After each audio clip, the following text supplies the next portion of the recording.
வணக்கம், இது சூப்பர் 60. இன்றைய காலை நேரத்தில் அறிய வேண்டிய அத்தனை செய்திகளையும் 60 வினாடி தொகுப்பாக வழங்கும் விறுவிறுப்பான செய்திகளின் அணிவகுப்பு.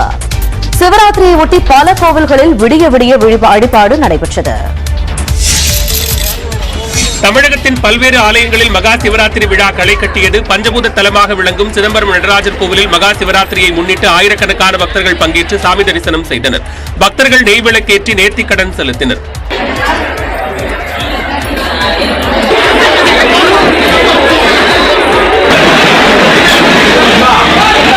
பஞ்சபூத தலமான காஞ்சிபுரம் ஏகாம்பரநாதர் கோவிலில் ஆயிரக்கணக்கான பக்தர்கள் விடிய விடிய சாமி தரிசனம் மேற்கொண்டனர். மூலவருக்கு பல்வேறு மலர்களால் அலங்கரிக்கப்பட்டு சிறப்பு அபிஷேகம் செய்யப்பட்டு ஆராதனை நடைபெற்றது.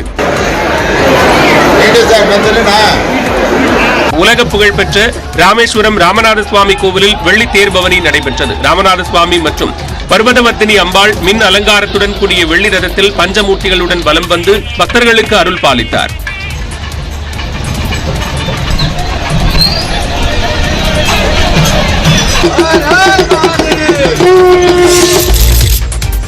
சிவராத்திரியை முன்னிட்டு தமிழகத்தின் பல்வேறு கோவில்களில் பக்தி மற்றும் கலை நிகழ்ச்சிகள் சிறப்பாக நடைபெற்றன. திண்டுக்கல் மாவட்டம் காம்பார்பட்டி 1008 சிவலிங்க கோவிலில் விடிய விடிய பூஜைகள் நடைபெற்றன. சிவராத்திரியை ஒட்டி நடைபெற்ற கிராமிய கலையான தேவராட்டத்தை ஏராளமானோர் பார்த்து ரசித்தனர்.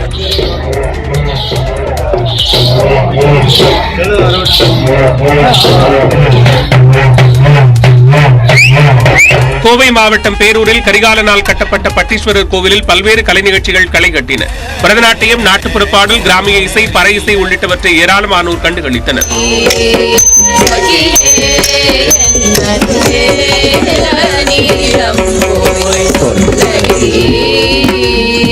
விருதுநகர் மாவட்டம் ஸ்ரீவில்லிபுத்தூர் பத்ரகாளி அம்மன் கோவிலில் கொதிக்கும் நெய்யில் வெறும் கையால் அப்பம் சுடும் நிகழ்ச்சி நடைபெற்றது. 40 நாட்கள் விரதம் இருந்து 7 கூடைகளில் அப்பம் சுட்டு பக்தர்களுக்கு வழங்கப்பட்டது.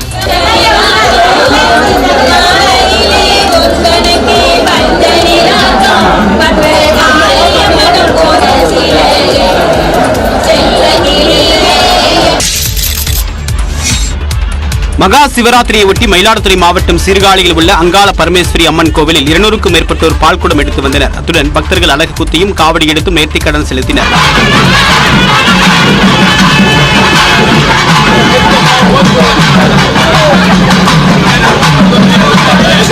இதேபோன்று புதுக்கோட்டை அருகே அரிமளம் சத்திரத்தில் உள்ள காமாட்சி அம்மன் கோவிலில் பக்தர்கள் பால்குடம் காவடி எடுத்து வந்ததுடன் சிவன், பார்வதி, ஆஞ்சநேயர் வேடமணிந்து வீதி உலா வந்தனர்.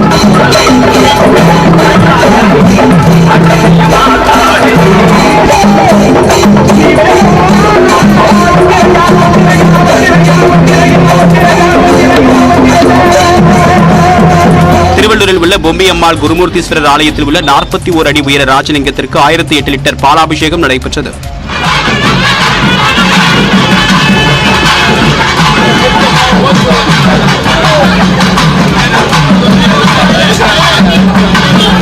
மேலும் சிவகங்கை மாவட்டம் சிங்கம்புணரி அருகே பிரான்மலை பரம்புமலையில் உள்ள பாலமுருக பெருமானுக்கு பக்தர்கள் பால்குடம் எடுத்து நேர்த்திக்கடன் செலுத்தினர். கர்நாடகாவில் ஸ்ரீ ஸ்ரீ ரவிசங்கரின் சிவராத்திரி நிகழ்ச்சியில் நடிகர் ரஜினிகாந்த் பங்கேற்றார். பெங்களூருவில் நடந்த சிவராத்திரி நிகழ்ச்சியில் நடிகர் ரஜினிகாந்த் பங்கேற்று தியானம் செய்தார்.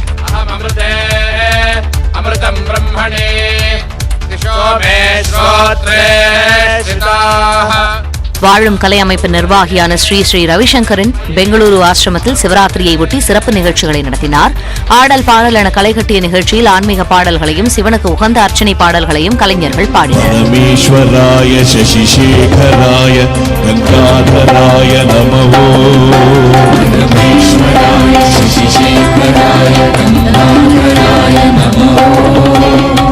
இந்த நிகழ்ச்சியில் பங்கேற்ற நடிகர் ரஜினிகாந்த் கலை நிகழ்ச்சிகளை கண்டு ரசித்ததுடன் இசையை ரசித்தபடி லயித்து தியானம் செய்தார்.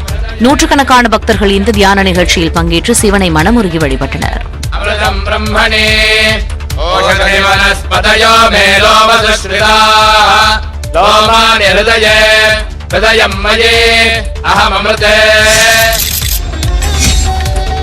மகா சிவராத்திரியை முன்னிட்டு நாடு முழுவதும் சிவாலயங்களில் சிறப்பு வழிபாடுகள் களை கட்டின. மத்திய பிரதேச தலைநகர் போபாலில் உள்ள பத்வாலே மகாதேவ் கோயிலில் அம்மாநில முதலமைச்சர் சிவராஜ் சிங் சௌஹான் தரிசனம் செய்து தேரை வடம் பிடித்து இழுத்தார். प्रिया अनुगतस्तदा सदा वसन्तं हृदयामि. காசி விஸ்வநாதர் கோயிலிலும் பக்தர்கள் கூட்டம் அலைமோதியது. உத்தரப்பிரதேச முதலமைச்சர் யோகி ஆதித்யநாத் கோரக்நாத் கோயிலில் சிறப்பு வழிபாட்டில் பங்கேற்றார்.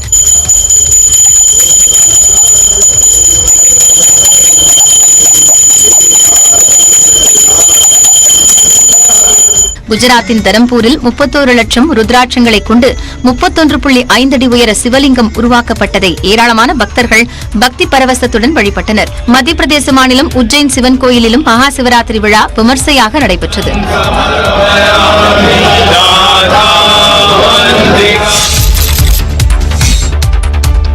நாடு முழுவதும் மகா சிவராத்திரி விழா கோலாகலமாக கொண்டாடப்பட்டது. ஒடிசா மாநிலம் புவனேஸ்வரில் அமைந்துள்ள பிரசித்தி பெற்ற லிங்கராஜ் கோவிலில் திரளான மக்கள் வழிபாடு செய்தனர். சிவராத்திரியையொட்டி கோவில் கோபுரத்தில் மகா தீபம் காண்பிக்கப்பட்டது. இதற்காக கோயிலில் இருந்து எடுத்து வரப்பட்ட மகா தீபத்தை காண திரளான பக்தர்கள் திரண்டிருந்தனர். 2 மணி நேரம் தாமதத்திற்கு பிறகு மகா தீபம் ஏற்றப்பட்டதால் பக்தர்கள் வெகுநேரம் காத்திருக்க வேண்டிய நிலை ஏற்பட்டது.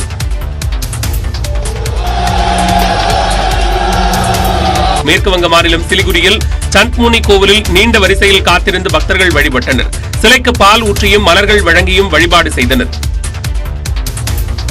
புனேவில் உள்ள ஓம்காரேஸ்வரர் கோவிலில் உள்துறை அமைச்சர் அமித்ஷா ஆரத்தி எடுத்து வழிபாடு மேற்கொண்டார். அவருடன் மகாராஷ்டிர மாநில முதலமைச்சர் ஏக்நாத் ஷிண்டே, தேவேந்திர பட்னவிஸ் உள்ளிட்டோரும் சுவாமி தரிசனம் செய்தனர்.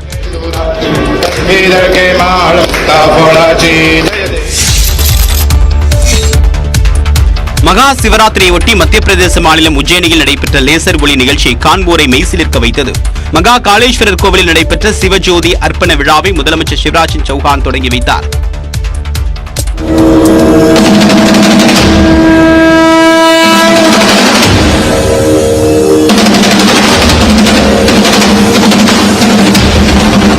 இதையடுத்து லேசர் ஷோ நடைபெற்றது. இதில் இசைக்கு ஏற்ப ஒளிர்ந்த லேசர் விளக்குகள் பார்வையாளர்களை பரவசப்படுத்தின.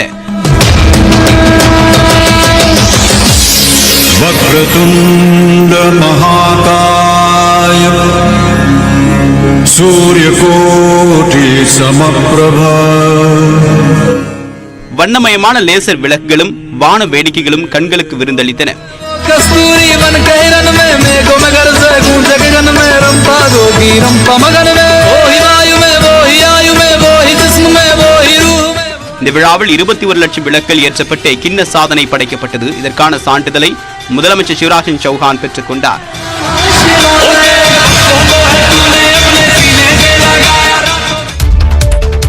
சிவராத்திரியை ஒட்டி சிவன் கோவிலுக்கு சென்று திரும்பிய நடிகர் மயில்சாமி மாரடைப்பால் உயிரிழந்தார்.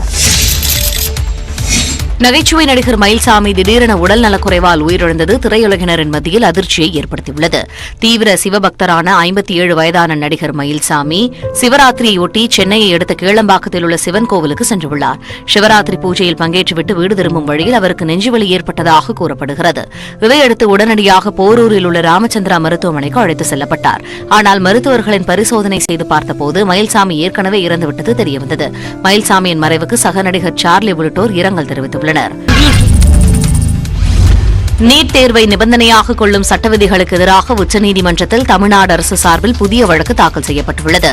MBBS, BDS உள்ளிட்ட மருத்துவ படிப்புகளுக்கு நீட் தேர்வை தகுதியாக கொண்டு சட்ட விதிகள் உருவாக்கப்பட்டுள்ளன. இதற்கு எதிராக உச்சநீதிமன்றத்தில் தமிழ்நாடு அரசின் வழக்கறிஞர் சபரீஷ் சுப்பிரமணியன் தாக்கல் செய்துள்ள மனுவில் நீட் தேர்வு அறிமுகம் மற்றும் அதை தொடர்வது தமிழகத்தின் கிராமப்புற மாணவர்களை பாதிப்பதாக குறிப்பிடப்பட்டுள்ளது. நீட் தேர்வை அறிமுகம் செய்தது கூட்டாட்சி கூட்டமைப்பை மீறுவதாக உள்ளதாகவும் மருத்துவக் கல்லூரிகளில் அரசு இடங்களில் மாணவர்களை அனுமதிக்கும் மாநில அரசுகளின் உரிமைகள் பறிப்பதாக உள்ளதாகவும் தெரிவிக்கப்பட்டுள்ளது. மேலும் வேலூர் கிறிஸ்தவ மருத்துவக் கல்லூரி மற்றும் மத்திய அரசிற்கு எதிரான வழக்கில் உச்சநீதிமன்றம் அளித்த தீர்ப்பு தமிழ்நாடு அரசை கட்டுப்படுத்தாது என அறிவித்து உத்தரவிட வேண்டும் என்றும் கேட்டுக் கொள்ளப்பட்டுள்ளது. இதனால் மருத்துவ படிப்புகளில் சேர்க்கை பெற நீட் தேர்வு நிபந்தனைக்கான சட்ட விதிகளை சட்டவிரோதம் என அறிவிக்க வேண்டும் என மனுவில் கோரப்பட்டுள்ளது. மாநிலங்களுக்கு நிலுவையில் உள்ள GST தொகை உடனடியாக வழங்கப்படும் என்றும் நீட், JEE, QUT உள்ளிட்ட தேசிய தேர்வு முகமை நடத்தக்கூடிய நுழைவுத் தேர்வு கட்டணங்களுக்கான GST கட்டணம் நீக்கப்படுவதாகவும் GST கவுன்சில் கூட்டத்தில் முடிவு செய்யப்பட்டுள்ளது.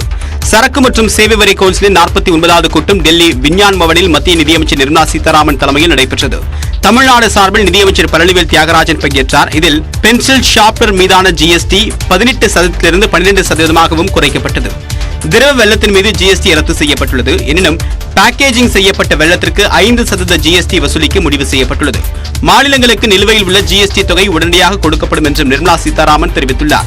The entire pending balance of the GST compensation, which is to a total of 16,982 crores for June, that is, will be cleared.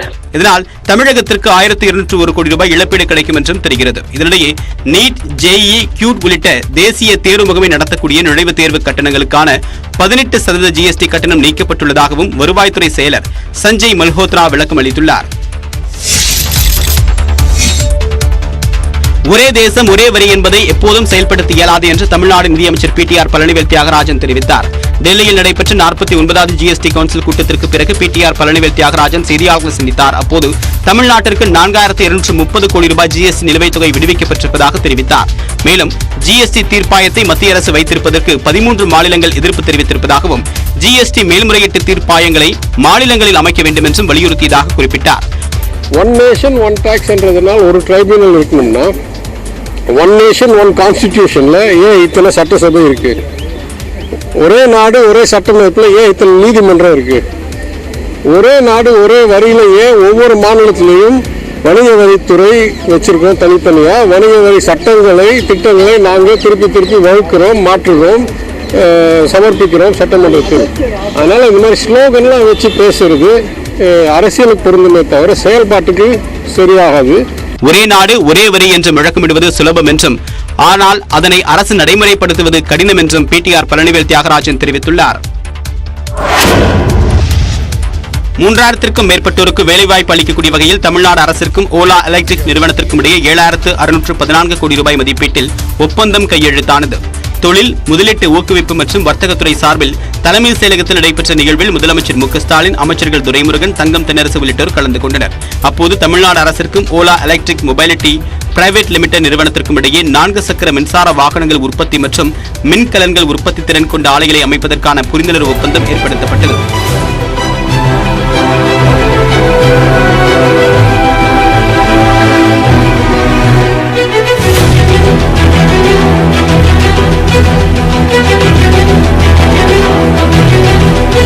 முன்னதாக வேலூரில் மினி டைடல் பார்க்கிற்கு காணொலி வாயிலாக அடிக்கல் நாட்டிய முதலமைச்சர் ஓசூர் சிப்காட்டில் உள்ள ஐநாக்ஸ் ஏர் ப்ராடக்ட்ஸ் நிறுவனத்தின் அதி உயர் தூய்மையான திரவ மருத்துவ ஆக்சிஜன் உற்பத்தி ஆலையையும் சென்னையில் உள்ள ஜிஎக்ஸ் குழுமத்தின் ஆராய்ச்சி மேம்பாட்டு மையத்தையும் துவக்கி வைத்தார்.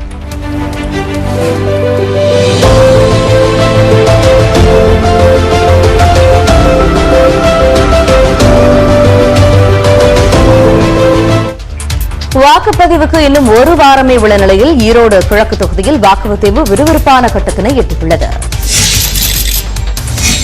ஈரோடு கிழக்கு சட்டமன்ற தொகுதி இடைத்தேர்தலில் பணியாற்றி வரக்கூடிய திமுக நிர்வாகிகளிடம் தேர்தல் பணிகள் குறித்து தொலைபேசி வாயிலாக முதலமைச்சர் மு.க. ஸ்டாலின் கேட்டறிந்தார்.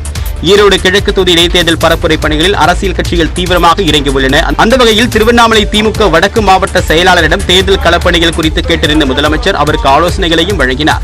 ஈரோடு மாவட்டம் வீரப்பன் சத்திரம் பகுதியில் திமுக சார்பில் வாக்காளர்களை கவரக்கூடிய வகையில் கிராமிய கலை நிகழ்ச்சிகள் நடைபெற்றன.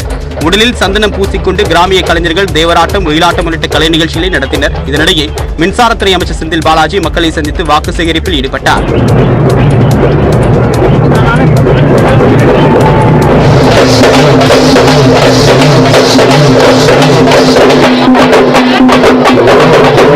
ஈரோடு இடைத்தேர்தலில் அமைச்சர்கள் முகாமிட்டு பரப்புரை மேற்கொண்டு வரக்கூடிய சூழ்நிலையில் பள்ளிக்கல்வித்துறை அமைச்சர் அன்பில் மகேஷ் பொய்யாமொழி பரப்புரையின் இடையே மாணவர்களின் வீர விளையாட்டுகளை கண்டு ரசித்தார். அப்போது மாணவர்களிடமிருந்து பறை இசைக்கு கற்றுக்கொண்ட அமைச்சர் பறை இசைத்து மகிழ்ந்தார்.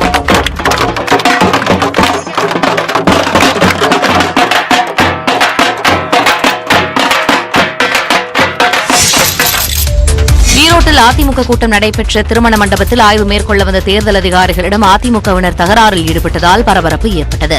ஈரோடு வில்லரசம்பட்டியில் உள்ள தனியார் திருமண மண்டபத்தில் எடப்பாடி பழனிசாமி தலைமையில் ஆலோசனைக் கூட்டம் நடைபெற்றது. இதில் ஈரோடு தொகுதிக்கு உட்பட்ட பூத் ஏஜென்ட்டுகள் மற்றும் பூத் பொறுப்பாளர்களான முன்னாள் அமைச்சர்கள் சி.வி. சண்முகம், செங்கோட்டையன், கருப்பணன் உள்ளிட்ட பலர் கலந்து கொண்டனர்.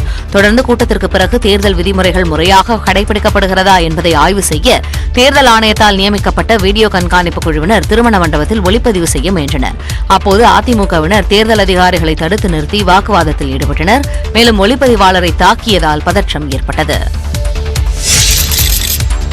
ஈரோடு கிழக்கு தொகுதியில் அரசியல் கட்சிகள் தீவிர பரப்புரையில் ஈடுபட்டுள்ளன. ஈரோடு கிழக்கு தொகுதிக்குட்பட்ட கனிராவுத்தர்குளம், ஞானபுரம் உள்ளிட்ட பகுதிகளில் அதிமுக வேட்பாளரை ஆதரித்து பாஜக மொடக்குறிச்சி சட்டமன்ற உறுப்பினர் சரஸ்வதி வாக்கு சேகரித்தார். அதிமுக ஆட்சியில் செய்த சாதனைகள் அடங்கிய துண்டு பிரசுரங்களை வழங்கி வாக்காளர்களிடம் குறைகளை கேட்டறிந்தார்.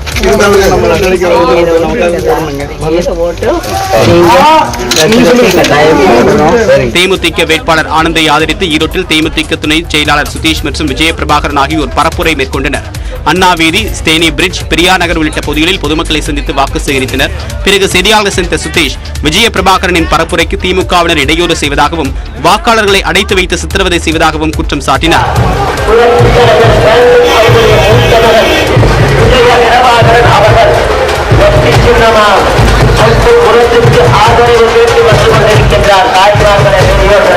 நாம் தமிழர் கட்சியில் செல்லக்கூடிய இடங்களுக்கு எல்லாம் திமுகவினர் பொதுமக்களை போல் நுழைந்து வாக்காளர்களை சந்திக்க விடாமல் செய்வதாக அந்த கட்சி வேட்பாளர் மேனகா குற்றம் சாட்டியுள்ளார். இப்ப திமுக எங்க மேல பயங்கரமான ஒரு கொலவெறி தாக்குதல் நடத்திட்டு இருக்காங்க. நேற்று கூட பாத்தீங்கன்னா எங்க அண்ணன் அன்பு தென்னரசன் ஐயா மேல மண்டையை உடைச்சிருக்காங்க. பயங்கர கொலவெறியில பண்ணிட்டு இருக்காங்க. என்ன காரணம் அப்படின்னா மக்கள் ஒரு மாற்றம் தேவை அப்படின்றதுல தெளிவா இருக்காங்க. ஈரோடு, வைராபாளையம், பட்டேல் நகர், சித்தநகர் உள்ளிட்ட பகுதிகளில் நாம் தமிழர் கட்சி வேட்பாளர் வீடு வீடாக சென்று வாக்கு சேகரிப்பில் ஈடுபட்டார். அருந்ததியின சமூக மக்கள் குறித்த சீமானின் பேச்சுக்கு எதிர்ப்பு தெரிவித்து போராட்டம் நடத்தியவர்கள் கைது செய்யப்பட்டனர். அருந்ததியின மக்கள் தூய்மை பணிக்காக ஆந்திராவிலிருந்து தமிழ்நாட்டிற்கு அழைத்து வரப்பட்டனர் என்று ஈரோடு கிழக்கு தொகுதி இடைத்தேர்தலில் நாம் தமிழர் கட்சியின் ஒருங்கிணைப்பாளர் சீமான் பேசியதாக தெரிகிறது. சீமானின் இந்த பேச்சுக்கு எதிர்ப்பு தெரிவித்து தமிழ்நாட்டின் பல்வேறு பகுதிகளில் போராட்டங்கள் நடைபெற்று வருகின்றன. தேனி பழைய பேரநிலையம் அருகே சீமானின் உருவமையை தீயிட்டு கொளுத்தி தமிழ் புலிகள் கட்சியினர் ஆர்ப்பாட்டத்தில் ஈடுபட்டனர். அவர்களை காவல்துறையினர் கைது செய்தனர்.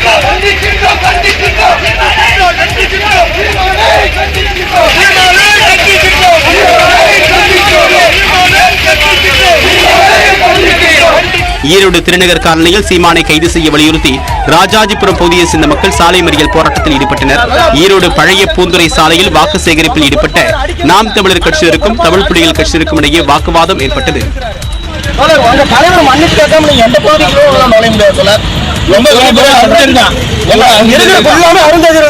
இதனிடையே நாம் தமிழர் கட்சியின் ஒருங்கிணைப்பாளர் சீமான் மற்றும் சாட்டை துரைமுருகன் மீது நடவடிக்கை எடுக்க கோரி மக்கள் அதிகாரம் அமைப்பினர் சென்னை காவல் ஆணையர் அலுவலகத்தில் புகார் அளித்துள்ளனர். வடமாநில இளைஞர்கள் குறித்து எப்போதும் சர்ச்சைக்குரிய வகையில் இருவரும் பேசி வருவதாக மனுவில் தெரிவிக்கப்பட்டுள்ளது.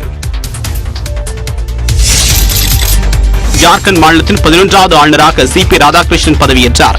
தமிழ்நாடு பாஜகவின் மூத்த தலைவர்களில் ஒருவரான சிபி ராதாகிருஷ்ணனை ஜார்க்கண்ட் மாநில ஆளுநராக நியமித்து குடியரசுத் தலைவர் திரௌபதி முர்மு அறிவிப்பு வெளியிட்டார். இந்நிலையில் அந்த மாநிலத்திற்கு சென்ற சிபி ராதாகிருஷ்ணனுக்கு முதலமைச்சர் ஹேமந்த் சோரன் வரவேற்பு அளித்தார். தொடர்ந்து ஆளுநர் மாளிகையில் இன்று பதவியேற்பு விழா நடைபெற்றது. சிபி ராதாகிருஷ்ணனுக்கு அந்த மாநில உயர்நீதிமன்ற பொறுப்பு தலைமை நீதிபதி அபரேஷ்குமார் சிங் ஆளுநராக பதவி பிரமாணம் செய்து வைத்தார்.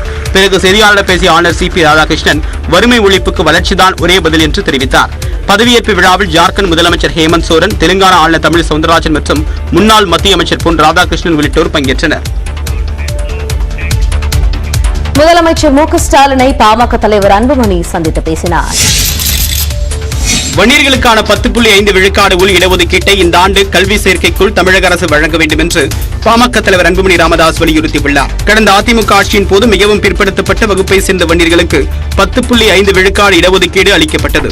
இதனை சென்னை உயர்நீதிமன்றம் ரத்து செய்த நிலையில் உச்சநீதிமன்றம் உறுதி செய்தது. இந்நிலையில் சென்னை தலைமைச் செயலகத்தில் முதலமைச்சர் மு க ஸ்டாலினை பாமக தலைவர் அன்புமணி ராமதாஸ் சந்தித்து பேசினார். தமிழ்நாட்டில் 2 பெரிய சமுதாயங்கள் மிக மிக மிக பின்தங்கிய நிலையில் இருக்கிறது. ஒன்று தலித் சமுதாயம், அடுத்தது வன்னியர் சமுதாயம். இந்த 2 சமுதாயங்களும் தமிழ்நாட்டினுடைய மக்கள் தொகையிலே 40 விழுக்காடு. இந்த 40 விழுக்காடு மக்கள் முன்னேறினால் தமிழ்நாடு முன்னேற்றம் அடையும். இந்த அடிப்படையிலே தான், சமூக நீதியின் அடிப்படையிலே தான் இந்த பிரச்சனையை எடுத்திருக்கின்றோம்.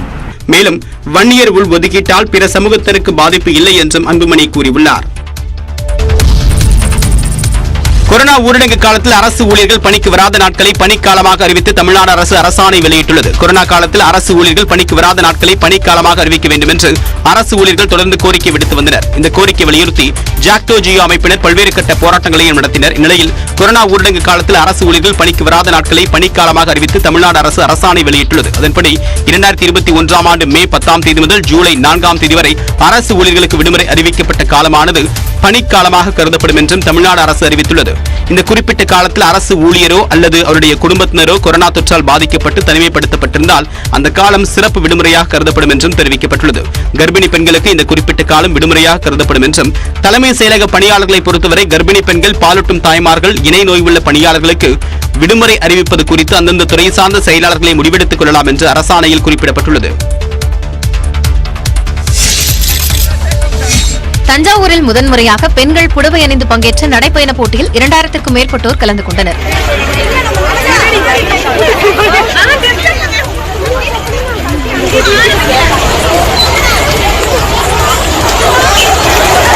இன்னோவில் சங்கத்தின் பொன்விழாவை ஒட்டி பாரம்பரிய உடைகளின் கௌரவத்தை மீட்டெடுக்கும் விதமாக புடவையில் ஓர் நடைப்பயணம் போட்டி நடத்தப்பட்டது. பெரிய கோயிலில் இருந்து தொடங்கிய போட்டியை மாவட்ட ஆட்சியர் தினேஷ் பொன்ராஜ் ஆலிவர் தொடக்கி வைத்தார். 3 பிரிவுகளாக நடைபெற்ற போட்டியில் ஆயிரக்கணக்கான பெண்கள் முக்கிய வீதிகள் வழியாக நடைப்பயணம் மேற்கொண்டனர். முதல் 3 இடங்களை பிடித்த பெண்களுக்கு பரிசுகளும் சான்றுகளும் வழங்கப்பட்டன.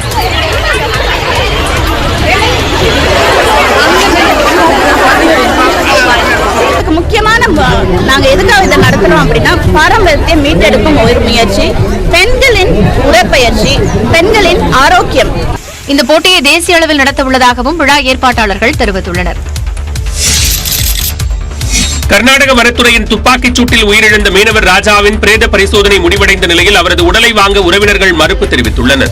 சேலம் மாவட்டம் கோவிந்தபாடியைச் சேர்ந்த ராஜா மற்றும் இளைய பெருமாள், தருமபுரி மாவட்டம் ஏமனூரைச் சேர்ந்த ரவி ஆகிய 3 பேரும் கடந்த 14ஆம் தேதி பாலாற்றில் பரிசல் மூலம் மீன்பிடிக்க சென்றனர். அப்போது கர்நாடக வனத்துறை அவர்கள் மீது துப்பாக்கிச்சூடு நடத்திய நிலையில் மீனவர் ராஜா சடலமாக மீட்கப்பட்டார். ராஜாவின் மரணம் குறித்து நீதி விசாரணை நடத்த கோரி சேலம் அரசு மருத்துவமனை முன்பு குடும்பத்தினர் மற்றும் உறவினர்கள் போராட்டத்தில் ஈடுபட்டனர். அவர்களுடன் ஆட்சியர் கார்மேகம், SP சிவக்குமார், MLA சதாசிவம் உள்ளிட்டோர் ஒப்புதலுடன் ராஜாவின் உடல் பிரேத பரிசோதனை செய்யப்பட்டது. இந்நிலையில் ராஜாவின் உடலில் குண்டடிப்பட்டதற்கான தடயங்கள் இல்லை என தகவல் கசிந்ததால் முழுமையான பிரேத பரிசோதனை அறிக்கை கிடைத்த பிறகுதான் உடலை வாங்குவோம் என்று உறவினர்கள் தெரிவித்துள்ளனர். இதனிடையே கர்நாடக வனத்துறையின் துப்பாக்கிச் சூட்டில் தப்பித்து வந்த 2 மீனவர்கள் தலைமறைவாகவில்லை என்று உயிரிழந்த ராஜாவின் குடும்பத்தினர் தரப்பு வழக்கறிஞர் பிரபாகரன் தெரிவித்துள்ளார். காவல்துறை அவங்களுக்கு பிடிச்ச விசாரிக்கிறதுக்கு இந்த இஷ்யூ ரொம்ப இதாக போயிட்டு இருக்கனால மக்கள் மத்தியில் ஒரு மிகப்பெரிய அதிருப்தி. காவல்துறை இது வரைக்கும் அவங்க எதுவுமே கேட்கலாம். கர்நாடக வனத்துறையின் துப்பாக்கிச்சூடு சம்பவத்திற்கு தமிழகத்தில் பல்வேறு அரசியல் கட்சிகள் கண்டனங்களை பதிவு செய்துள்ளனர். தென்னாப்பிரிக்காவிலிருந்து இந்தியாவிற்கு மேலும் 12 சிவிங்கி புலிகள் இந்தியாவிற்கு கொண்டுவரப்பட்டுள்ளன. தென்னாப்பிரிக்காவில் இருந்து இந்தியா கொண்டுவரப்பட்ட 12 சிவிங்கி புலிகள் மத்திய பிரதேச மாநிலம் குனோ தேசிய பூங்காவில் விடப்பட்டன. இந்தியாவில் சிவிங்கி புலி இனம் அழிந்துவிட்டதாக 1952 மத்திய அரசு அறிவித்தது. சிவிங்கி புலிகளை மீண்டும் இந்திய வனப்பகுதிகளில் அறிமுகப்படுத்த இந்தியா, தென்னாப்பிரிக்கா நாடுகளுக்கிடையே புரிந்துணர்வு ஒப்பந்தங்கள் கையெழுத்தானது. முதற்கட்டமாக 8 சிவிங்கி புலிகள் குனோ தேசிய பூங்காவிற்கு கொண்டுவரப்பட்ட நிலையில் அடுத்த கட்டமாக 12 சிவிங்கி புலிகள் கொண்டுவரப்பட்டன. ஜோகன்னஸ்பர்க் நகரில் இருந்து இந்திய விமானப்படையின் C-17 குளோப் மாஸ்டர் விமானம் மூலம் குவாலியருக்கு கொண்டுவரப்பட்டு அங்கிருந்து குனோ தேசிய பூங்காவிற்கு ஹெலிகாப்டரில் எடுத்துச் செல்லப்பட்டன. சிவிங்கி புலிகளை முதலமைச்சர் சிவராஜ் சிங் சௌஹான் பூங்காவிற்குள் விடுவித்தார்.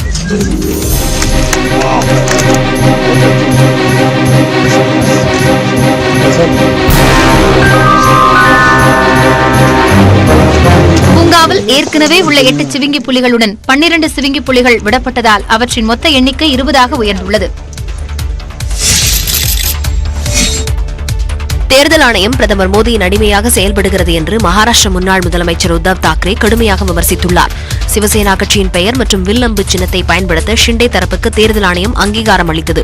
இதுகுறித்து செய்தியாளர்கள் கேள்விக்கு பதிலளித்துள்ள உத்தவ் தாக்கரே, மகாராஷ்டிர மாநிலத்திற்கு வர பிரதமர் மோடிக்கு பால் தாக்கரேவின் முகமூடி தேவைப்படுவதாக கூறினார். திராணி இருந்தால் தங்களுடன் நேருக்கு நேர் மோதட்டும் என ஏக்நாத் ஷிண்டே தரப்புக்கு சவால் விடுத்த உத்தவ் தாக்கரே தற்போதுதான் போர் தொடங்கியுள்ளது என தெரிவித்தார். தேர்தல் ஆணையத்தின் அறிவிப்பு இறுதி தீர்ப்பு அல்ல என்று கூறியுள்ள அவர் உச்சநீதிமன்றத்தை நாடி நீதி பெறுவோம் என்று தெரிவித்துள்ளார். வில்லம்பு சின்னத்தை மீட்டு எதிர்த்தரப்புக்கு தக்க பாடம் புகட்டுவோம் என்றும் உத்தவ் தாக்கரே கூறியுள்ளார். பிரேசிலில் பாரம்பரிய திருவிழா களை கட்டியுள்ளது. விழா கோலம் பூண்ட சாவ் பாவ்லோ நகரில் பிரம்மாண்ட தேரில் அரச குடும்பத்தினர் வலம் வந்தனர்.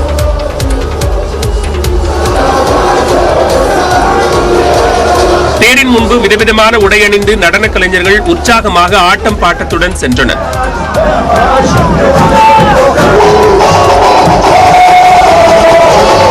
வியக்க வைக்கும் வகையில் உடையணிந்த கலைஞர்கள் மகிழ்ச்சியுடன் ஊர்வலமாக சென்றனர்.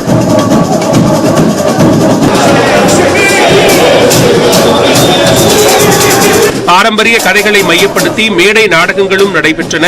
ஆயிரக்கணக்கான கலைஞர்கள் பாரம்பரிய உடையணிந்து நடனமாடி சென்றதை பார்வையாளர்கள் ஆரவாரத்துடன் கண்டுகளித்தனர்.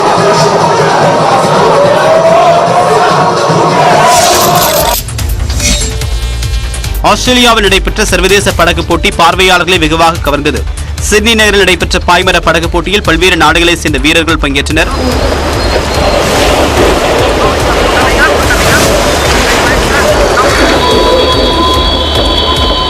மின்னல் வேகத்தில் தண்ணீரை கிழித்துக் கொண்டு சென்ற படகுகள் காண்போரை வியக்க வைத்தன.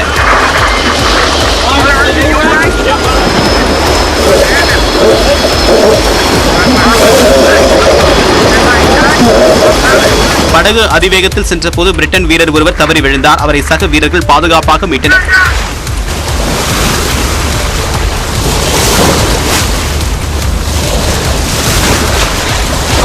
மூன்று கட்டங்களாக நடைபெற்ற இந்த போட்டியில் 3 முறையுமே பிரான்ஸ் அணி முதலிடம் பெற்று அசத்தியது. இந்த போட்டியில் அமெரிக்க அணி 2ஆம் இடத்திலும் ஆஸ்திரேலிய அணி 3ஆம் இடமும் பெற்றன.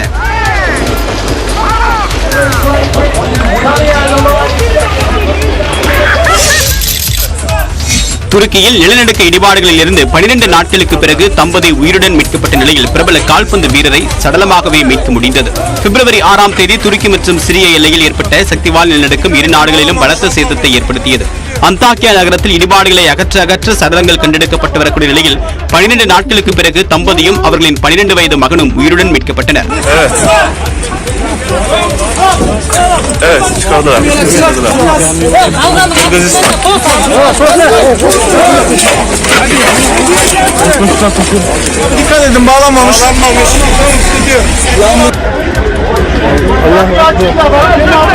இடிபாடிலிருந்து உயிருடன் மீண்ட 12 வயது மகன் மருத்துவமனையில் சிகிச்சை பலனின்றி பரிதாபமாக உயிரிழந்தார். இதேபோன்று நிலநடுக்கத்தில் சிக்கிய கால்பந்து வீரர் கிறிஸ்டியன் அட்சோவின் சடலம் கண்டெடுக்கப்பட்டது. கானா கால்பந்து அமைப்புக்காக விளையாடி வந்தவர் உயிரிழந்தது ரசிகர்களிடையே சோகத்தை ஏற்படுத்தியுள்ளது. இந்தியாவுக்கு எதிரான 2வது டெஸ்ட் போட்டியின் 2வது இன்னிங்ஸில் ஆஸ்திரேலிய அணி 1 விக்கெட் இழப்பிற்கு 61 ரன்களை சேர்த்துள்ளது. ஆஸ்திரேலியாவிற்கு எதிரான 2வது டெஸ்ட் போட்டியில் இந்திய அணி முதல் இன்னிங்ஸில் 1 ரன் பின்தங்கிய நிலையில் ஆட்டமிழந்தது. டெல்லியில் நடைபெற்று வரக்கூடிய 2வது டெஸ்ட் போட்டியில் ஆஸ்திரேலியா 263 ரன்களுக்கு ஆட்டமிழந்த நிலையில் இந்திய அணி விக்கெட் இழப்பின்றி 21 ரன்கள் என்ற நிலையில் 2வது நாள் ஆட்டத்தை தொடர்ந்தது. KL ராகுல், ரோஹித் சர்மா, புஜாரா, ஸ்ரேயாஸ் ஐயர் ஆகியோர் அடுத்தடுத்து சொற்ப ரன்களில் ஆட்டமிழந்தனர். 100வது டெஸ்டில் விளையாடக்கூடிய புஜாரா ரன் ஏதும் எடுக்காமல் ஏமாற்றம் அளித்தார். 150 ரன்களுக்குள் 7 விக்கெட்டுகளை இழந்து இந்திய அணி தடுமாறிய நிலையில் பந்து வீச்சாளர்களான அக்ஷர் பட்டேலும் அஸ்வினும் நிலைத்து நின்ற ரன்களை சேர்த்தனர். இந்த இணை 8வது விக்கெட்டுக்கு 140 ரன்கள் சேர்த்தது. அக்ஷர் பட்டேல் 74 ரன்களும் அஸ்வின் 37 ரன்களிலும் ஆட்டமிழந்தனர். இந்திய அணி முதல் இன்னிங்ஸில் 262 ரன்களுக்கு ஆல் அவுட் ஆனது. இதையடுத்து 2வது இன்னிங்ஸை தொடர்ந்து ஆஸ்திரேலியாவிற்கு தொடக்கமே அதிர்ச்சியாக இருந்தது. உஸ்மான் கவாஜா 6 ரன்களில், ஜடேஜா பந்துவீச்சில் ஸ்ரேயாஸ் ஐயரிடம் கேட்ச் கொடுத்து வெளியேறினார். 2வது நாள் ஆட்ட நேர முடிவில் ஆஸ்திரேலிய அணி 1 விக்கெட் இழப்பிற்கு 61 ரன்கள் சேர்த்துள்ளது. மகளிர் உலகக்கோப்பை 20 ஓவர் தொடரில் இங்கிலாந்து அணிக்கு எதிரான போட்டியில் இந்திய அணி அதிர்ச்சி தோல்வியடைந்தது. தென்னாப்பிரிக்காவில் நடைபெற்று வரும் இப்போட்டியில் முதலில் விளையாடிய இங்கிலாந்து 20 ஓவர்களில் 7 விக்கெட் இழப்பிற்கு 151 ரன்கள் சேர்த்தது. அந்த அணியின் பிரண்ட் அரை சதம் விளாசினார். இதனையடுத்து விளையாடிய இந்திய அணிக்கு தொடக்கம் சரியாக அமையவில்லை. ஷபாலி வர்மா, ஜமீமா, அமன்பிரீத் கவுர் ஆகியோர் சொற்ப ரன்களில் பெவிலியன் திரும்பினர். எனினும் அடுத்து இணைந்த ஸ்மிருதி மந்தனாவும் ரிச்சா கோஷும் அணியை இலக்கை நோக்கி நம்பிக்கையுடன் அழைத்துச் சென்றனர். இந்த இணை 4வது விக்கெட்டுக்கு 43 ரன்கள் சேர்த்தது. கடைசி 2 ஓவர்களில் 34 ரன்கள் தேவைப்பட்ட நிலையில் 19வது ஓவரில் 3 ரன்களும் கடைசி ஓவரில் 19 ரன்கள் மட்டுமே கிடைத்தன. இதனால் இந்திய அணி 11 ரன்களில் தோல்வியடைந்தது. கடைசி வரை போராடிய ரிச்சா கோஷ் 47 ரன்களுடன் களத்தில் இருந்தார். பாகிஸ்தான், மேற்கிந்திய தீவுகளை வென்றிருந்த இந்திய அணி இந்த தொடரில் முதல் தோல்வியை சந்தித்துள்ளது. நடிகர் வடிவேலு ராமநாதபுரம் மாவட்டம் பரமக்குடி அருகே உள்ள தனது குலதெய்வ கோவிலில் சாமி தரிசனம் மேற்கொண்டார். காட்டு பரமக்குடி என்ற பகுதியில் அமைந்துள்ள திருவேட்டையுடைய ஐயனார் கோவில் நடிகர் வடிவேலுவின் குலதெய்வ கோவில். சிவராத்திரி விழாவை முன்னிட்டு தனது குலதெய்வ கோவிலுக்கு வடிவேலு வருகை தந்து தரிசனம் மேற்கொண்டார். அண்மையில் அவரது தாயார் காலமான காரணத்தால் கோயிலுக்குள் நுழையாத வடிவேலு வாசலிலேயே நின்று சாமியை தரிசித்தார். அப்பகுதியில் இருந்த பொதுமக்கள் வடிவேலுவை கண்டதும் தங்களது மகிழ்ச்சியை வெளிப்படுத்தினர். அவருடன் ஆர்வமாக நின்று புகைப்படங்களும் எடுத்துக் கொண்டனர்.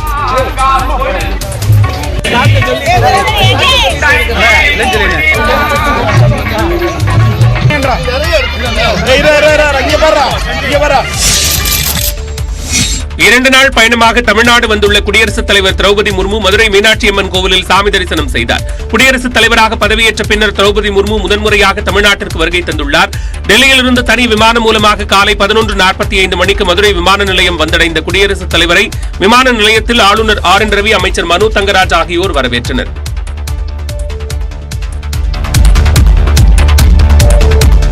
தொடர்ந்து மீனாட்சி அம்மன் கோவிலுக்கு சென்ற குடியரசுத் தலைவருக்கு கோயில் நிர்வாகம் சார்பில் பூரண கும்ப மரியாதையுடன் வரவேற்பு அளிக்கப்பட்டது. மீனாட்சி அம்மன், சுந்தரேஸ்வரர் சன்னதிகளில் தரிசனம் செய்த குடியரசுத் தலைவர் பொற்றாமரை குளத்தில் புகைப்படம் எடுத்துக் கொண்டார். பின்னர் மீனாட்சி அம்மன் கோவில் வருகை பதிவேட்டில் பழமையான மற்றும் வரலாற்று சிறப்புமிக்க மீனாட்சி சுந்தரேஸ்வரர் கோவிலுக்கு வந்ததில் மகிழ்ச்சி அடைவதாக குறிப்பிட்டார். நாட்டு மக்களின் நலனுக்காகவும் தேசத்தின் வளர்ச்சிக்காகவும் பிரார்த்தனை செய்ததாகவும் குறிப்புகளில் எழுதி கையெழுத்திட்டார். பின்னர் விருந்தினர் மாளிகைக்கு செல்லும் வழியில் பொதுமக்கள் மற்றும் சிறுமிகளுடன் கைகுலுக்கி மகிழ்ந்தார்.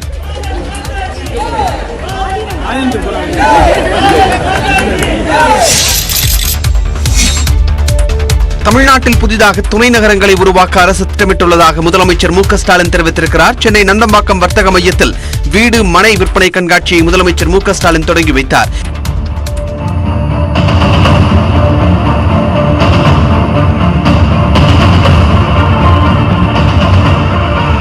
நிகழ்ச்சியில் பேசிய முதலமைச்சர் பிற மாநிலங்களுக்கு முன்மாதிரியாக தமிழ்நாடு திகழ்வதாக பெருமிதம் தெரிவித்தார். தமிழ்நாட்டின் மொத்த மக்கள் தொகையில் 49% மக்கள் நகர்ப்புறங்களில் வசிப்பதாகவும் நகரமயமாதலில் தமிழ்நாடு முன்னிலையில் உள்ளதாகவும் குறிப்பிட்டார். வெளிவட்ட சாலை வளர்ச்சிக்கு தேவையான நடவடிக்கைகளை மேற்கொள்ளவும் அரசு உறுதி பூண்டுள்ளது. இதனால் வரும் ஆண்டுகளில் ரியல் எஸ்டேட் துறையில் மகத்தான வாய்ப்புகள் உருவாகும் என நம்புகிறேன். தமிழ்நாட்டை நோக்கி பல்வேறு நிறுவனங்கள் அணிவகுத்து வருவதால் உட்கட்டமைப்பை வலுப்படுத்த தொழில் கொள்கைகளை வெளியிட்டு வருவதாகவும் முதலமைச்சர் தெரிவித்துள்ளார். ஈரோட்டில் காங்கிரஸ் வேட்பாளர் EVKS இளங்கோவனை ஆதரித்து திமுகவினரும் காங்கிரஸ் மூத்த தலைவர்களும் தீவிர பரப்புரையில் ஈடுபட்டனர். அதன்படி ஈரோடு கிழக்கு தொகுதியில் நடைபெற்ற தேர்தல் பரப்புரை கூட்டத்தில் ப. சிதம்பரம் கலந்து கொண்டார். பின்னர் செய்தியாளர்களிடம் பேசிய அவர் விமர்சனத்தை சகித்துக் கொள்ள முடியாத அரசாக மோடி அரசு இருப்பதாகவும் பிரதமர் மோடியை விமர்சித்தால் உடனே ரெய்டு தான் என்றும் கூறினார். மோடி அவர்களை பற்றி ஒரு குறும்படம் தயாரித்து விமர்சித்தால் உங்கள் வீட்டிலேயே ரெய்டு பண்ணுவாங்க. அதாவது விமர்சனத்தையே சகித்துக் கொள்ள முடியாத அரசு இந்த அரசு. வீரப்பம்பாளையத்தில் நடைபெற்ற பொதுக்கூட்டத்தில் பேசிய திமுக நாடாளுமன்ற உறுப்பினர் ஆர் ராசா, ஆட்சிக்கு வந்த 2 ஆண்டுகளுக்குள்ளாகவே திமுகவின் தேர்தல் வாக்குறுதிகளை நிறைவேற்ற வேண்டும் என கேட்பது என்ன நியாயம் என கேள்வி எழுப்பினார். மேலும் ஈரோடு கிழக்கு சட்டமன்ற தொகுதி பரப்புரைக்கு முதலமைச்சர் ஸ்டாலின் வரும்போது முக்கியமான ஒரு அறிவிப்பை வெளியிடுவார் என்றும் கூறினார்.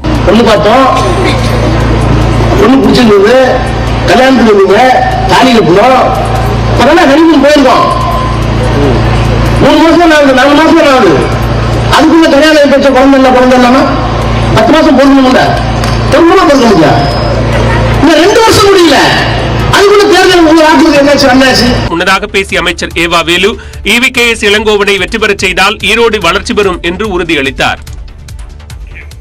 நெஞ்சுவலியால் இன்று அதிகாலை உயிரிழந்த பிரபல நகைச்சுவை நடிகர் மயில்சாமியின் உடல் போரூர் ராமச்சந்திரா மருத்துவமனையிலிருந்து அவரது இல்லத்திற்கு கொண்டு செல்லப்படுகிறது. கூடுதல் விவரங்களை எமது செய்தியாளர் சோமசுந்தரம் வழங்க கேட்போம். சோமசுந்தரம், சொல்லுங்க, தற்போது அங்கு என்னென்ன மாதிரியான ஏற்பாடுகள் எல்லாம் செய்யப்பட்டிருக்கிறது? இது குறித்தான முழு விவரங்கள் என்ன? அங்கு யார் யாரெல்லாம் இருக்கிறார்கள் தற்போது?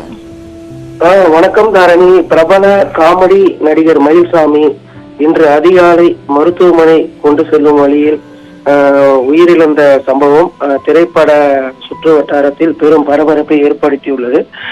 பிரபல நடிகர் மயில்சாமி நேற்று இரவு கேளம்பாக்கத்தில் உள்ள சிவன் கோயிலுக்கு சென்று வந்த நிலையில் இன்று காலை சுமார் 5 மணி அளவில் அவருக்கு நெஞ்சுவலியானது ஏற்பட்டுள்ளது. இதனையடுத்து அவரது உறவினர்கள் அவரை அருகே உள்ள போரூர் தனியார் மருத்துவமனைக்கு கொண்டு சென்றனர். அங்கு அவரை பரிசோதனை செய்த மருத்துவர்கள் நடிகர் மயில்சாமி வரும் வழியிலே இருந்து விட்டதாக கூறினார். இந்த நிலையில் அதை கேட்ட அவர் உறவினர்கள் அதிர்ச்சி அடைந்த நிலையில் அவரது உடலானது மருத்துவமனையில் வைக்கப்பட்டிருந்தது. இந்த நிலையில் அவரை காண்பதற்காகவும் மேலும் அவருக்கு அஞ்சலி செலுத்துவதற்காக பிரபல இசையமைப்பாளர் சிவமணி கூட நேரில் வந்திருந்தார். அந்த காட்சியை நம்மால் காண முடிகிறது. மேலும் தற்போது மயில்சாமியின் உடலானது சாலிகிராமத்தில் உள்ள அவரது வீட்டிற்கு எடுத்து செல்லப்படுகிறது. முன்னதாக அவரது உடலை அவரது மனைவி மற்றும் 2 மகன்களாகிய நந்து மற்றும் இவன் மற்றும் உறவினர்கள் வாங்கி சென்றனர் குறிப்பிடத்தக்கது. இந்த நிலையில் ஆம்புலன்ஸ் மூலம் நடிகர் மயில்சாமியின் உடலானது சாலிகிராமத்தில் உள்ள அவரது இல்லத்திற்கு எடுத்து செல்லப்படுகிறது. மேலும் அங்கு பொதுமக்களின் கண்ணீர் அஞ்சலிக்காக அவரது உடல் வைக்கப்பட உள்ளது என்பது குறிப்பிடத்தக்கது. மேலும் மயில்சாமியின் இறப்புக்கு பிரபல திரைப்பட நடிகர்கள் மற்றும் அரசியல் தலைவர்கள் இரங்கல் தெரிவித்துள்ளனர் என்பது குறிப்பிடத்தக்கது தாரணி. அது மட்டுமின்றி பல திரைப்படங்களில் நடித்தும் மிமிக்கிரி செய்தும் பிரபல புகழ் அடைந்தவர் மயில்சாமி என்பது குறிப்பிடத்தக்கது. தற்பொழுது மயில்சாமியின் உடல் அஞ்சலிக்காக வைக்கப்பட்டுள்ள நிலையில் தற்பொழுது அவரது உறவினர்கள் அப்பகுதியைச் சேர்ந்த பொதுமக்கள் என அனைவரும் கண்ணீர் மல்க அவருக்கு அஞ்சலி செலுத்தி வரும் காட்சி நம்மால் காண முடிகிறது தாரணி. நன்றி சோமசுந்தரம், கள நிலவரங்களை வழங்கியமைக்கு.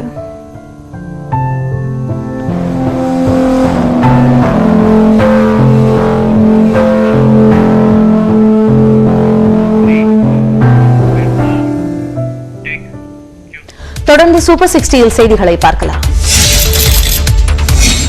சிவராத்திரி விழாவை ஒட்டி தமிழ்நாடு முழுவதும் சிவாலயங்களில் விடிய விடிய நடைபெற்ற சிறப்பு பூஜையில் பல்லாயிரக்கணக்கான பக்தர்கள் கலந்து கொண்டனர். உலக புகழ்பெற்ற தஞ்சை பெரிய கோவிலில் பெருவுடையாருக்கு 5 கால பூஜைகள் நடைபெற்றன. மஞ்சள், சந்தனம், தயிர், பால், திரவிய பொடி உள்ளிட்டவற்றால் சிறப்பு அபிஷேகம் நடைபெற்றது.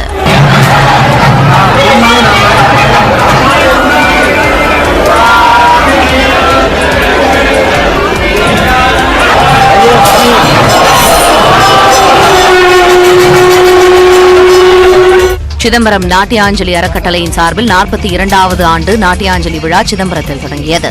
வரும் 22ஆம் தேதி வரை நடைபெறும் விழாவில் 200க்கும் மேற்பட்ட கலைஞர்கள் பங்கேற்றுள்ளனர்.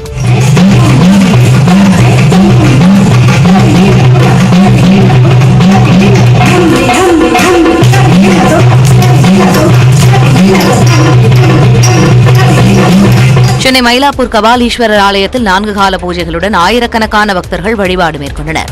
மங்கள இசை, தேவார திருமுறை விண்ணப்பம், பக்தி சொற்பொழிவுகள் என சிவராத்திரி களை கட்டியது. சிவராத்திரியை ஒட்டி திருவாரூர் தியாகராஜர் கோவிலில் விடிய விடிய நடைபெற்ற நாட்டியாஞ்சலி நிகழ்ச்சியை ஆயிரக்கணக்கான பொதுமக்கள் குளிரையும் பொருட்படுத்தாமல் கண்டு ரசித்தனர்.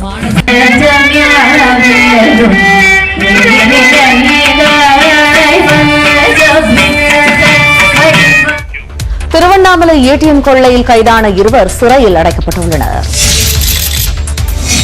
திருவண்ணாமலை 4 ஏடிஎம்மில் கொள்ளையடித்த விவகாரத்தில் மூளையாக செயல்பட்ட 2வரையும் வரும் 3ஆம் தேதி வரை நீதிமன்ற காவலில் வைக்க திருவண்ணாமலை குற்றவியல் நீதிமன்றம் உத்தரவிட்டுள்ளது. திருவண்ணாமலை மாவட்டத்தில் கடந்த 12ஆம் தேதி அதிகாலை 4 ஏடிஎம் மையங்களில் 72,79,000 ரூபாய் கொள்ளையடிக்கப்பட்டது.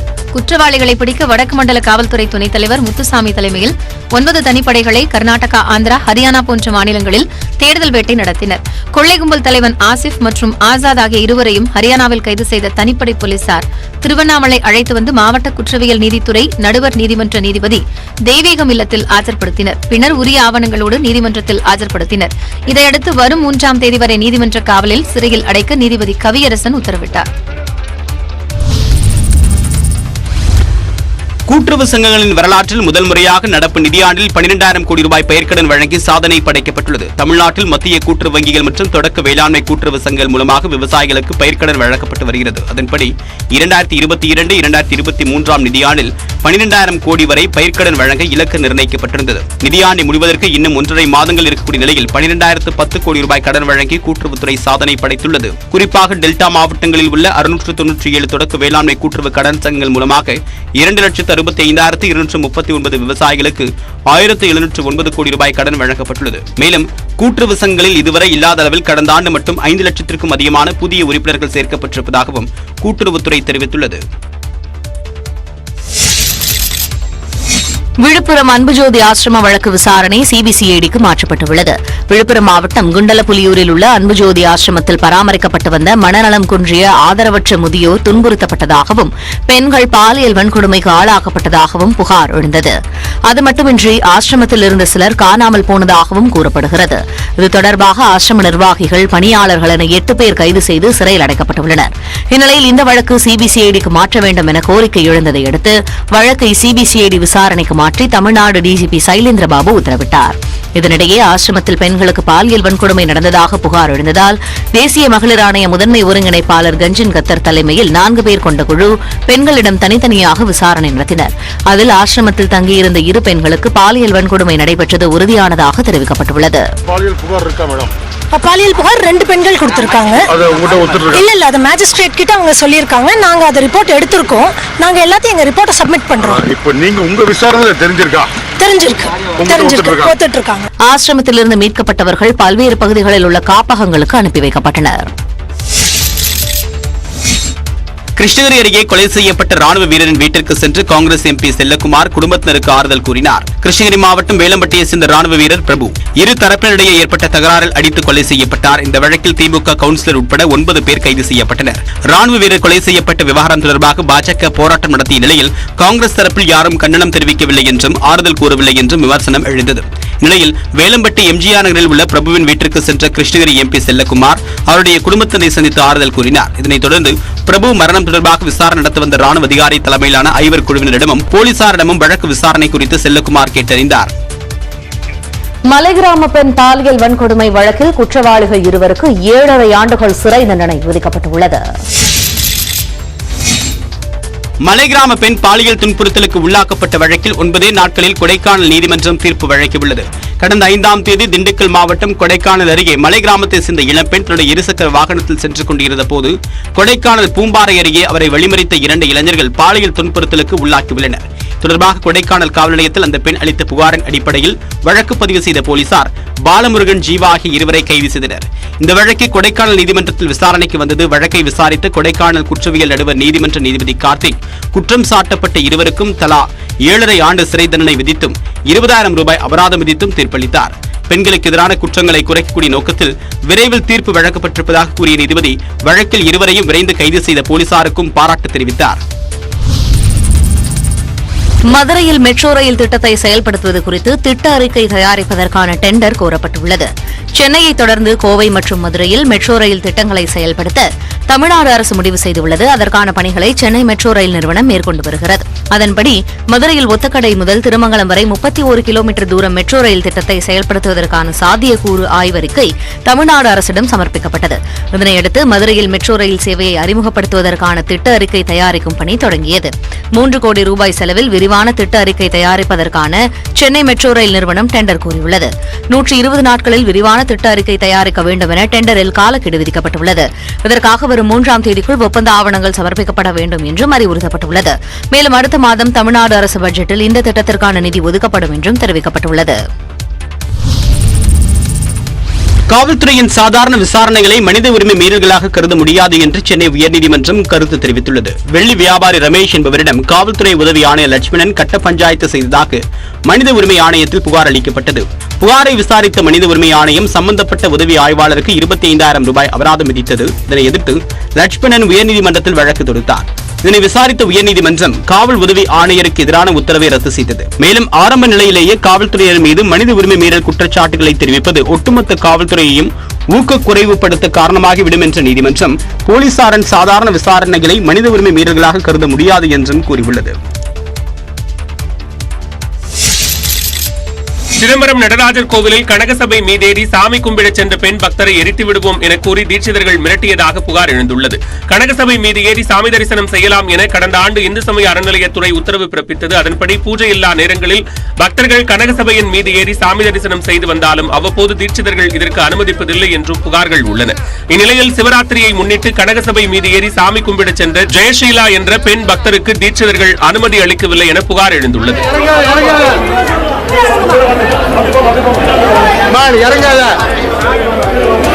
தகவல் அறிந்து வந்த காவல்துறையினர் தீட்சிதர்களிடம் இதுகுறித்து பேச்சுவார்த்தை நடத்தினர். இந்நிலையில் தீட்சிதர்கள் தன்னை எரித்து விடுவதாகவும் அறைந்து விடுவதாகவும் கூறி மிரட்டியதாக பெண் பக்தர் ஜெயசீலா காவல்துறையிடம் புகார் அளித்துள்ளார். அதனால நான் மேல ஏறி இது மாதிரி என்ன எரிச்சிருவேன் அப்படின்னு சொன்னதையும் என்ன அரைஞ்சிருவேன்னு சொல்லியிருக்காங்க. இதெல்லாம் வந்துட்டு நான் கம்ப்ளைண்டா கொடுத்துருக்கேன். அதாவது அங்க இருந்தவங்க மேல தக்க நடவடிக்கை சொல்லிட்டு நான் கம்ப்ளைண்ட் கொடுத்திருக்கேன். பெண் பக்தருக்கு அனுமதி மறுக்கப்பட்டதாக கூறப்படும் இவ்விவகாரத்தால் மீண்டும் சர்ச்சை வெடித்துள்ளது. சீருடையில் இருந்தபடி சாராயம் கடத்திய பெண் காவலரை தனிப்படை போலீசார் கைது செய்துள்ளனர். காரைக்காலில் இருந்து நாகைக்கு சாராயம் கடத்தி வந்த பெண் காவலர் உட்பட 6 பேரை தனிப்படை போலீசார் கையும் களவுமாக கைது செய்தனர். புதுச்சேரியிலிருந்து நாகை மாவட்டத்திற்குள் சாராயம் கடத்தி வரப்படுவதை தடுக்க கூடுதல் சோதனை சாவடிகள் அமைத்து தனிப்படை போலீசார் தீவிர கண்காணிப்பில் ஈடுபட்டு வருகின்றனர். இந்நிலையில் ரகசிய தகவலின் அடிப்படையில் காரைக்கால் அருகே வாஞ்சூர் பகுதியிலிருந்து வந்த கார் ஒன்றை போலீசார் பின்தொடர்ந்து சென்றனர். அக்கரைப்பேட்டை கடற்கரை பகுதியில் காரிலிருந்து இறங்கிய காவல் சீருடை அணிந்த பெண் உட்பட சிலர் மதுபாட்டில்களை விற்பனை செய்ததைக் கண்டு அதிர்ச்சி அடைந்தனர். உடனடியாக காரை சுற்றி வளைத்த போலீசார் 6 பேரையும் கையும் களவுமாக கைது செய்தனர். விசாரணையில் காவல் சீருடையில் இருந்த பெண் திருவாரூர் மாவட்டம் கொரடாச்சேரி காவல் நிலையத்தில் காவலராக பணிபுரியும் ரூபினி என தெரிய வந்தது. இதனைத் தொடர்ந்து கடத்தலுக்கு பயன்படுத்தப்பட்ட கார், ஆட்டோ, இருசக்கர வாகனம், 110 லிட்டர் சாராயம், 336 மதுபாட்டில்கள் மற்றும் 10,000 ரூபாய் ரொக்கம் ஆகியவற்றை போலீசார் பறிமுதல் செய்தனர். 12ஆம் வகுப்பு பயிலும் மாணவர்கள் 11ஆம் வகுப்பு தொழிற்கல்வி பாடங்களில் அரியர் வைத்திருந்தால் பழைய பாடத்திட்டத்தின்படியே தேர்வெழுத வேண்டும் என அரசு தேர்வுகள் இயக்ககம் அறிவித்துள்ளது. கடந்த ஆண்டு 11ஆம் வகுப்பு பாடத்திட்டம் மற்றும் பாடநூல்கள் சீரமைக்கப்பட்டன. அதன்படி தொழிற்கல்வி பாடப்பிரிவுகளில் கணினி தொழில்நுட்பம் மற்றும் கணினி பயன்பாடுகள் என்ற பாடங்களுக்கு மாற்றாக வேலைவாய்ப்பு திறன்கள் என்ற பாடம் அறிமுகப்படுத்தப்பட்டது. இந்த நிலையில் தற்போது 12ஆம் வகுப்பு படிக்கும் மாணவர்களுக்கு வரும் மார்ச் மாதம் பொதுத் தேர்வு நடைபெறவுள்ள நிலையில் 11ஆம் வகுப்பு தொழிற்கல்வி பாடங்களில் அரியர் வைத்திருக்கும் மாணவர்கள் பழைய பாடத்திட்டத்தின்படியே தேர்வெழுதலாம் என தெரிவிக்கப்பட்டுள்ளது. மேலும் 11ஆம் வகுப்பு பொதுத் தேர்வு எழுதவுள்ள மாணவர்கள் புதிய பாடத்திட்டத்தின் கீழ் தேர்வெழுத வேண்டும் என்றும் அறிவிக்கப்பட்டுள்ளது. மாணவர்களுக்கு இதுகுறித்து உரிய அறிவுறுத்தல்கள் வழங்க வேண்டும் என அனைத்து பள்ளிகளுக்கும் அரசு தேர்வுகள் துறை இயக்குநர் சுற்றறிக்கை அனுப்பியுள்ளார். மகாராஷ்டிர மாநிலம் நாக்பூரில் அமைக்கப்பட்டுள்ள சிறப்பு இசை நீரூற்று மற்றும் ஒளி நிகழ்ச்சி சோதனை ஓட்டம் மெய்சிலிர்க்கும் வகையில் அமைந்தது.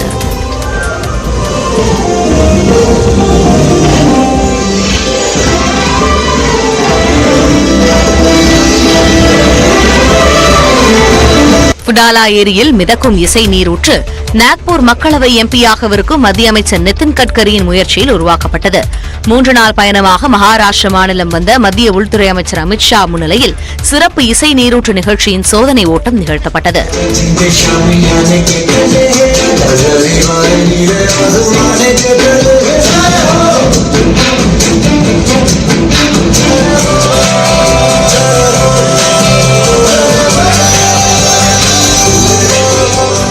மெய்சிலிர்க்க வைக்கும் வகையில் லேசர் விளக்குகள் மற்றும் மெல்லிசை இசையின் கலவையாக இந்த நீரூற்று நிகழ்ச்சி அமைந்திருந்தது. இதனை பார்வையாளர்கள் உற்சாகத்துடன் கண்டுகளித்தனர். ஒடிசாவில் கருத்தடை அறுவை சிகிச்சை செய்து கொண்டதற்காக 11 குழந்தைகளின் தாயை கணவர் வீட்டை விட்டு வெளியேற்றிய நிகழ்வு அதிர்ச்சியை ஏற்படுத்தியுள்ளது. ஒடிசா மாநிலம் கியோஞ்சர் மாவட்டத்தில் உள்ள பழங்குடி கிராமமான ஜெமிரியாவைச் சேர்ந்த ரஃபி ஜானகி தம்பதிக்கு 11 குழந்தைகள் பிறந்தன. ஒரு குழந்தை இறந்துவிட தற்போது 5 பெண் 5 ஆண் என 10 குழந்தைகளுடன் வசித்து வந்தனர். 38 வயதான ஜானகிக்கு அடுத்தடுத்து குழந்தைகள் பிறந்ததால் உடல் நலன் பாதிக்கப்பட்டது. ஒரு மாதத்திற்கு முன்பு குழந்தை பிறந்த நிலையில் இதற்கு மேலும் குழந்தை பெற்றெடுத்தால் உயிரிழப்பு கூட நேரிடலாம் என்பதால் மருத்துவ முகாமிற்கு சென்ற ஜானகியிடம் கருத்தடை குறித்து மருத்துவர் எடுத்துரைத்துள்ளார். ஜானகி சம்மதம் தெரிவித்ததால் அவருக்கு நிரந்தர கருத்தடை அறுவை சிகிச்சை செய்யப்பட்டது. இதனை அறிந்த ஜானகியின் கணவர் ரவி புனிதம் கெட்டுவிட்டதாக கூறி மனைவியை வீட்டை விட்டு வெளியே விரட்டினார். இதனால் செய்வதறியாது திகைத்த ஜானகி குழந்தைகளுடன் வீட்டின் முன்பு உள்ள மரத்தடியில் தஞ்சமடைந்தார். சில நாட்களாக மரத்தடியிலேயே அவர் வசிப்பதைக் கண்ட சமூக ஆர்வலர் ஒருவர் அப்பகுதியில் உள்ள சமூக நலக் கூடத்தில் ஜானகியை தங்க வைத்துள்ளார். காஷ்மீரின் நீலம் பள்ளத்தாக்கு பகுதி முழுவதும் பனியால் மூடப்பட்டுள்ளது. காஷ்மீர் பள்ளத்தாக்கில் கடுமையான பனிப்பொழிவு காரணமாக மக்களின் இயல்பு நிலை பாதிக்கப்பட்டுள்ளது. காஷ்மீரின் நீலம் பள்ளத்தாக்கில் பனி கொட்டுவதால் நிலப்பகுதி முழுவதுமாக பனியால் மூடப்பட்டுள்ளது.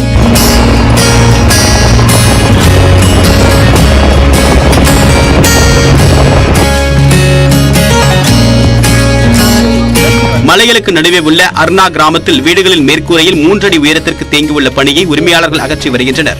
போக்குவரத்து தடைப்பட்டிருப்பதால் அத்தியாவசிய பொருட்கள் கிடைப்பதில் சிக்கல் நிலவுவதாக கிராம மக்கள் கூறுகின்றனர். வீட்டிலிருந்து வெளியே செல்வோர் இனிப்பளவு பணியில் தத்தளித்து செல்லக்கூடிய நிலை உள்ளது.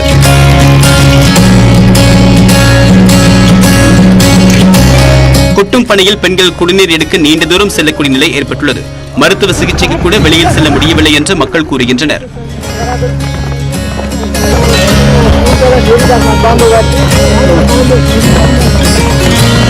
வழக்கத்தை விட அதிக பனி கொட்டக்கூடிய நிலையிலும் தங்களின் அன்றாட தேவைகளுக்காக வெளியில் செல்வது தவிர்க்க முடியாதது என்றும் தெரிவித்தனர்.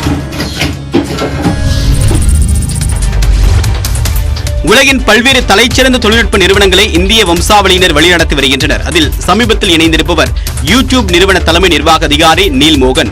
உலகம் முழுவதும் பல்வேறு தொழில்நுட்ப நிறுவனங்களை இந்தியர்கள் வழிநடத்தி வருகின்றனர். தேடுபொறி நிறுவனமான கூகுள் நிறுவனத்தின் தலைவராக தமிழகத்தை சேர்ந்த சுந்தர் பிச்சை இருந்து வருகிறார். மற்றொரு மிக முக்கிய தொழில்நுட்ப நிறுவனமான மைக்ரோசாப்டை இந்தியாவின் சத்ய நாத்தில்லா வழிநடத்தி வருகிறார். இதேபோல் IBM நிறுவன தலைவராக அரவிந்த் கிருஷ்ணாவும், அடோப் நிறுவனத்தின் தலைவராக சாந்தனு நாராயணனும் இருந்து வருகின்றனர். விமியோ நிறுவனத்தின் தலைவராக அஞ்சலி சூட்டும், ஸ்டார்பக்ஸ் நிறுவனத்தின் தலைவராக லக்ஷ்மண் நரசிம்மனும் உள்ளனர். ஃபெடெக்ஸ் நிறுவனத்தை ராஜ் சுப்பிரமணியமும், விம்வேர் நிறுவனத்தை ரகுராமனும், போலோ ஆல்டோ நிறுவனத்தை நிகேஷ் அரோராவும், கூகுள் கிளவுட் நிறுவனத்தை குரியன் சகோதரர்களும் வழிநடத்தி வருகின்றனர். பிரேசிலில் கார்னிவல் திருவிழா கோலாகலமாக நடைபெற்றது. ஐரோப்பிய நாடுகளில் வசந்த காலத்தை வரவேற்கும் வகையில் இந்த விழா கொண்டாடப்படுகிறது. ஒவ்வொரு நாட்டிலும் அந்த நாட்டு மக்களின் கலாச்சாரத்தை பிரதிபலிக்கும் வகையில் கலை நிகழ்ச்சிகளுடன் கொண்டாடப்படுவது வழக்கம். அந்த வகையில் இந்த ஆண்டு உலகம் முழுவதும் கார்னிவல் திருவிழா களைகட்ட தொடங்கியுள்ளது. கார்னிவல் திருவிழாவையொட்டி பிரேசிலில் உள்ள ரியோ டி ஜெனீரோ நகரம் விழா கோலம் பூண்டுள்ளது.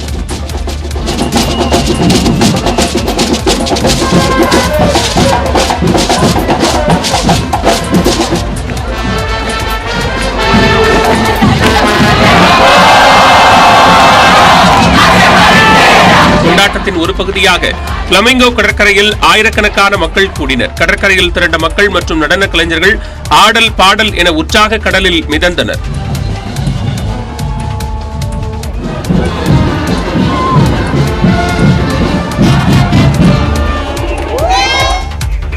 பிரேசிலில் நடந்த செல்ல பிராணிகளுக்கான திருவிழாவில் விதவிதமான நாய்கள் பங்கேற்றனர். பிரேசிலின் ரியோ டி ஜெனீரோ நகரில் நாய்களுக்காக நடந்த கார்னிவல் நிகழ்ச்சியில் தங்கள் செல்ல பிராணிகளுடன் ஏராளமானோர் பங்கேற்று உற்சாகமடைந்தனர்.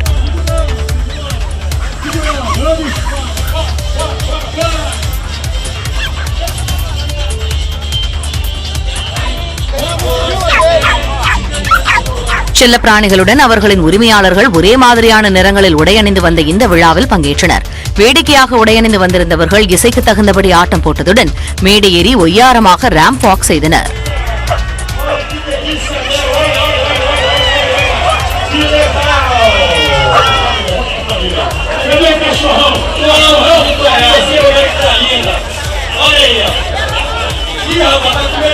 வித்தியாசமான வகையில் நடந்த இந்த நிகழ்ச்சியை காண ஏராளமானோர் ரியோ டி ஜெனீரோ நகரில் குவிந்தனர்.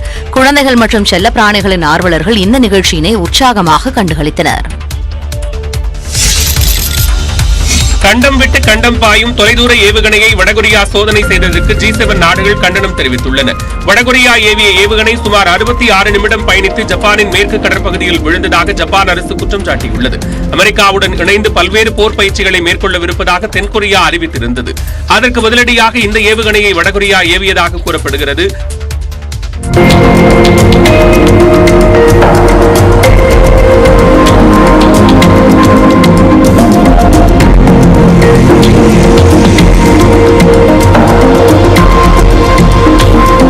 அமெரிக்கா தென்கொரியா இடையே எந்த போர் பயிற்சி நடைபெற்றாலும் தக்க பதிலடி கொடுக்கப்படும் என வடகொரியா தெரிவித்திருந்தது.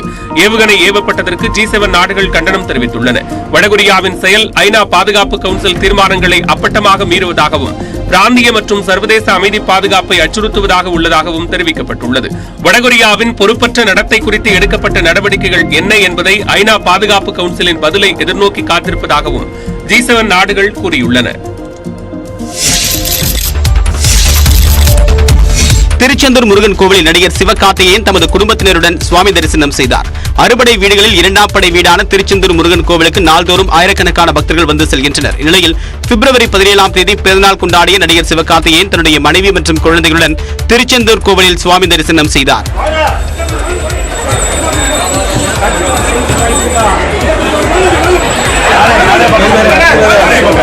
முன்னதாக கோவில் நிர்வாகிகள் அவருக்கு வரவேற்பு அளித்தனர். வழிபாடு முடித்துவிட்டு வெளியே வந்த நடிகர் சிவகார்த்திகேயனுடன் ரசிகர்கள் புகைப்படம் எடுத்துக் கொள்ள முண்டியடித்ததால் பரபரப்பு ஏற்பட்டது.